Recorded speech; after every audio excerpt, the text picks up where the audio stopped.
महाराष्ट्र की शीतकालीन राजधानी नागपुर के ग्रामीण इलाके के सावली गांव की पुलिस पाटिल चौकीदार ज्योति कोसरकर अपने घर पर बैठी थी। तभी उसके पास गांव का एक आदमी आया और उसने घबराए आवाज में उसे जो कुछ बताया, उसे सुनकर वह चौंक उठी। वह बिना देर किए उस आदमी को साथ लेकर घटनास्थल पर पहुंची तो वहां का दृश्य देखकर स्तब्ध रह गई। पाटुरना नागपुर एक्सप्रेस हाईवे से करीब 25 फीट की दूरी पर गड्ढे में एक युवती का शव पड़ा हुआ था, जिसकी उम्र करीब 19-20 साल के आसपास थी। युवती के ब्रांडेड कपड़ों से लग रहा था कि वह किसी अच्छे घर की रही होगी। उसकी हत्या बड़ी ही बेरहमी से की गई थी। उसका चेहरा एसिड से जलाकर विकृत कर दिया गया था। उसका एक हाथ गायब था, जिसे देखकर लग रहा था कि संभवतः उसका हाथ रात में किसी जंगली जानवर ने खा लिया होगा। घटनास्थल को देखकर यह बात साफ हो गई थी कि उस युवती की हत्या कहीं और की गई थी। पुलिस पाटिल ज्योति कोसरकर लाश को देख ही रही थी कि वहां आसपास के गांवों के काफी लोग एकत्र हो गए। ज्योति कोसरकर ने वहां मौजूद लोगों से उस युवती के बारे में पूछा तो कोई भी लाश को नहीं पहचान सका। आखिर ज्योति कोसरकर ने लाश मिलने की खबर स्थानीय ग्रामीण पुलिस थाने को दे दी। सूचना मिलने पर ग्रामीण पुलिस थाने के inspector Suresh Maddami, ASI Anil Darekar, constable Raju Khetkar, Ravindra Chapat आदि को साथ लेकर तत्काल घटनास्थल पर पहुंच गए। वहां पहुंचकर उन्होंने पुलिस पाटिल ज्योति कोसरकर से लाश की जानकारी ली और शव के निरीक्षण में जुट गए। उन्होंने ये सूचना अपने उच्चाधिकारियों को भी दे दी। वह युवती कौन और कहां की रहने वाली थी, ये बात वहां मौजूद लोगों से पता नहीं लग सकी। टीआई सुरेश मद्दामी मौका मुआयना कर ही रहे थे कि एसपी देहात राकेश ओला, डीसीपी मोनिका राउत, एसीपी संजय जोगंदर भी मौका वारदात पर आ गए। फोरेंसिक टीम भी आ गई थी। कुछ देर बाद क्राइम ब्रांच की टीम भी वहां पहुंच गई। जांच टीमों ने मौके से सबूत जुटाए। वरिष्ठ अधिकारियों के जाने के बाद टीआई सुरेश मद्दामी और क्राइम ब्रांच के इंस्पेक्टर अनिल जिट्टावार इस नतीजे पर पहुंचे कि हत्यारे ने अपनी और उस युवती की शिनाख्त छिपाने की पूरी कोशिश की है। जिस तरह उस युवती की हत्या हुई थी, उसमें प्यार का एंगल नजर आ रहा था। हत्यारा युवती से काफी नाराज था। शव देखकर यह बात साफ हो गई थी कि युवती शहर की रहने वाली थी। मौके की जरूरी कार्रवाई निपटाने के बाद पुलिस ने युवती की लाश पोस्टमार्टम के लिए जिला अस्पताल भेज दी। इसके साथ ही थाना पुलिस और क्राइम ब्रांच इस केस की जांच में जुट गई। पुलिस के सामने सबसे बड़ी समस्या ये थी कि वह अपनी जांच कहां से शुरू करे, क्योंकि जांच के नाम पर उसके पास कुछ नहीं था। केवल युवती के बाएं हाथ पर लव बर्ड प्यार के पंछी और सीने पर क्वीन दिल की रानी के टैटू के अलावा कोई पहचान नहीं थी। फिर भी पुलिस ने हार नहीं मानी। पुलिस ने मृतक युवती की शिनाख्त के लिए जब सोशल मीडिया का सहारा लिया तो बहुत जल्द सफलता मिल गई। इससे न सिर्फ मृतका की शिनाख्त हुई बल्कि 10 घंटों के अंदर ही क्राइम ब्रांच ने अपने अथक प्रयासों के बाद मामले को सुलझा भी लिया। पुलिस ने जब मृतका की फोटो सोशल मीडिया पर डाली तो जल्द ही वायरल हो गई। 1 से 2 से 3 ग्रुपों से होते हुए मृत युवती का फोटो जब फुटला तालाब परिसर में स्थित एक पान की दुकान पर पहुंचा तो दुकानदार ने फोटो पहचान लिया। फोटो उभरती हुई मॉडल खुशी का था। पान वाले ने खुशी को कई बार एक स्मार्ट युवक के साथ घूमते और धरेरा होटल में आते जाते देखा था। ये जानकारी जब क्राइम ब्रांच के इंस्पेक्टर अनिल जिट्टावार को मिली तो वह और ज्यादा सक्रिय हो गए। उन्होंने उस युवती की सारी जानकारी कुछ ही समय में इकट्ठा कर ली। उन्होंने खुशी के इंस्टाग्राम को खंगाला तो ठीक वैसा ही टैटू खुशी के हाथ और सीने पर मिल गया, जैसा कि मृत युवती के शरीर पर था। इससे यह साबित हो गया कि वह शव खुशी का ही था। क्राइम ब्रांच के अधिकारियों को खुशी के इंस्टाग्राम प्रोफाइल में उसका पूरा नाम और उसके बारे में जानकारी मिल गई। उसका पूरा नाम खुशी परिहार था। वह अपनी मौसी के साथ रहती थी और राय इंग्लिश स्कूल और जूनियर कॉलेज में भी अंतिम वर्ष की छात्रा थी।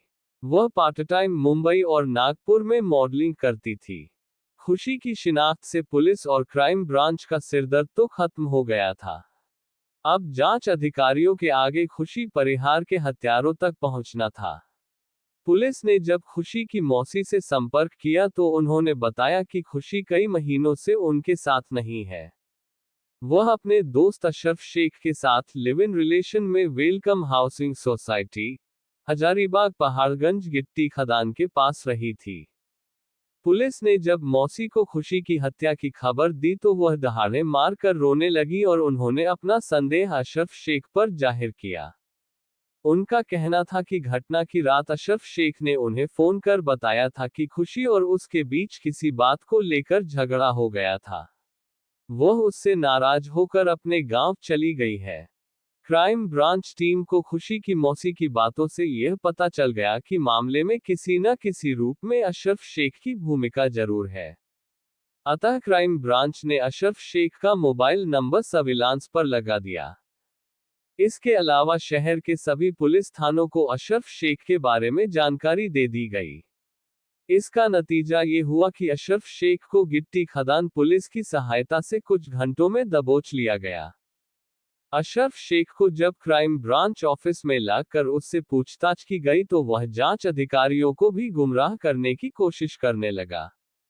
लेकिन क्राइम ब्रांच ने जब सख्ती की तो वह फूट फूट कर रोने लगा और अपना गुनाह स्वीकार करके मॉडल खुशी परिहार की हत्या करने की बात मान ली। उसने मर्डर मिस्ट्री की जो कहानी बताई, उसकी पृष्ठभूमि कुछ इस प्रकार से थी। 21 वर्षीय अशरफ शेख नागपुर के IBM रोड गिट्टी खदान इलाके का रहने वाला था। उसका पिता अफसर शेख ड्रग तस्कर था। अभी हाल ही में उसे नागपुर पुलिस ने करीब 400 किलोग्राम गांजे के साथ गिरफ्तार किया था। अशरफ शेख उसका सबसे छोटा बेटा था। बेटा नशे के धंधे में न पड़े, इसलिए अफसर ने उसे गिट्टी खदान में एक बड़ा सा हेयर कटिंग सैलून खुलवा दिया था। लेकिन उस हेयर कटिंग सैलून में अशरफ शेख का मन नहीं लगता था। वह शानो शौकत के साथ आवारागर्दी करता था। खूबसूरत लड़कियां उसकी कमजोरी थीं। अपने सभी भाइयों में सुंदर अशरफ रंगीन मिजाज युवक था। यही कारण था कि अपने दोस्तों की मार्फत वह शहर की महंगी पार्टियों और फैशन शो वगैरह में जाने लगा था। इसी के चलते उसकी कई मॉडल लड़कियों से दोस्ती हो गई थी। एक फैशन शो में उसने जब खुशी को देखा तो वह उसका दीवाना हो गया। खुशी से और ज्यादा नजदीकियां बनाने के लिए वह उसकी हर पार्टी और फैशन शो में जाने लगा था। 19 वर्षीय खुशी परिहार मध्य प्रदेश के जिला सतना के एक गांव की रहने वाली थी। उसके पिता जगदीश परिहार सर्विस करते थे। वह खुशी को एक अच्छी शिक्षिका बनाना चाहते थे, लेकिन खुशी तो कुछ और ही बनना चाहती थी। खुशी जितनी खूबसूरत और चंचल थी, उतनी ही महत्वाकांक्षी भी थी। वह बचपन से ही टीवी सीरियल्स, फिल्म और मॉडलिंग की दीवानी थी। वह जब भी किसी मैगजीन और टीवी पर किसी मॉडल अभिनेत्री को देखती तो उसकी आंखों में भी वैसे ही सतरंगी सपने नाचने लगते थे। पढ़ाई लिखाई में तेज होने के कारण परिवार खुशी को प्यार तो करता था, लेकिन उसके अरमानों को देखा सुनकर घर वाले डर जाते थे, क्योंकि उनमें बेटी को वहां तक पहुंचाने की ताकत नहीं थी। ये बड़े शहर में रहकर ही संभव हो सकता था। गांव के स्कूल से खुशी ने कई बार ब्यूटी क्वीन का अवार्ड अपने नाम किए थे, लेकिन उसकी चमक गांव तक ही सीमित थी। खुशी बचपन से ही अपनी मौसी के काफी करीब थी। उसकी मौसी नागपुर में रहती थी। वह भी खुशी के शौक से अनजान नहीं थी। उन्होंने खुशी को आगे बढ़ने की प्रेरणा दी और 10वीं पास करने के बाद उसे अपने पास नागपुर बुला लिया। नागपुर आकर जब उसने अपना पोर्टफोलियो विज्ञापन एजेंसियों को भेजा तो उसे इवन फैशन शो कंपनी में जॉब मिल गई। जॉब मिलने के बाद खुशी ने अपनी आगे की पढ़ाई भी शुरू कर दी। उसने नागपुर के जाने-माने स्कूल में एडमिशन ले लिया। अब खुशी अपनी पढ़ाई के साथ साथ पार्ट टाइम विज्ञापन कंपनियों और फैशन शो के लिए काम करने लगी। धीरे धीरे खुशी की पहचान बननी शुरू हुई तो उसके परिचय का दायरा भी बढ़ने लगा। फैशन और मॉडलिंग जगत में उसके चर्चे होने लगे। धीरे धीरे सोशल मीडिया पर उसके हजारों फैंस बन गए थे।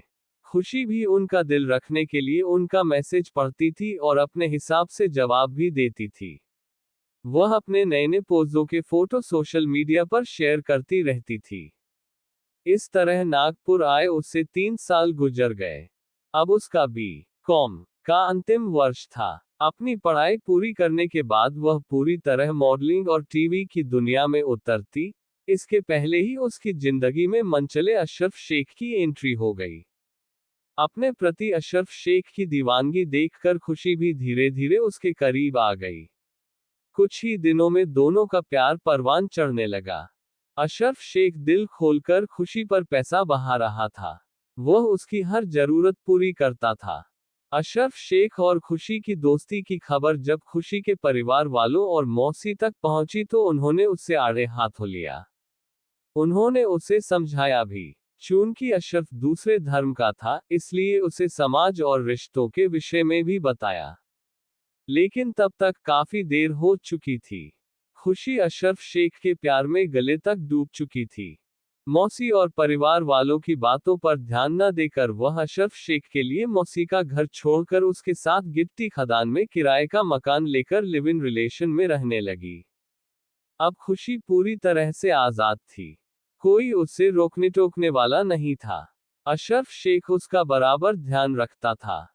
उसे उसके कॉलेज और फैशन शो में लेकर जाता था। बाद में खुशी ने तो अपना नाम भी बदलकर जास शेख रख लिया था।